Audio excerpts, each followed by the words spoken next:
For over 4,500 years, these giants have stood in silence.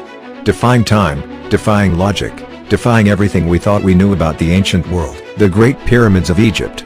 A marvel so perfect, so precise, that even today, scientists still argue over how they were built. How did people with only primitive tools move stones that weigh more than an SUV? Why do the pyramids align perfectly with the stars? And why do some believe they weren't built by humans at all? What if I told you the truth is even more incredible than the myths? For centuries, we were told that slaves, thousands of them, were forced to build the pyramids under brutal conditions. This idea comes from ancient Greek historian Herodotus, who visited Egypt 2,000 years after the pyramids were built. He wrote that 100,000 slaves toiled for decades, beaten, starved, and broken. Inside, they found well-built homes, bakeries, massive kitchens, and even medical facilities. Slaves don't get paid in meat and beer. Slaves don't get world-class medical care.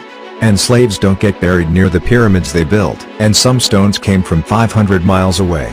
So how did they move them? The secret? Genius engineering. Workers carved stones using copper tools. Now, some say aliens must have built the pyramids. That ancient Egyptians weren't advanced enough to do it themselves. But if we give credit to aliens, we ignore the brilliance of ancient Egyptian engineers. They didn't need little green men. They had math, manpower, and mastery over stone. Pyramids weren't built by slaves. They weren't built by aliens. They were built by the hands of thousands of skilled Egyptians, men who left behind one of the greatest legacies of all time.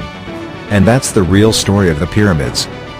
If you love uncovering history's greatest mysteries, hit that like button, subscribe, and let me know in the comments, what's the next historical mystery you want me to solve.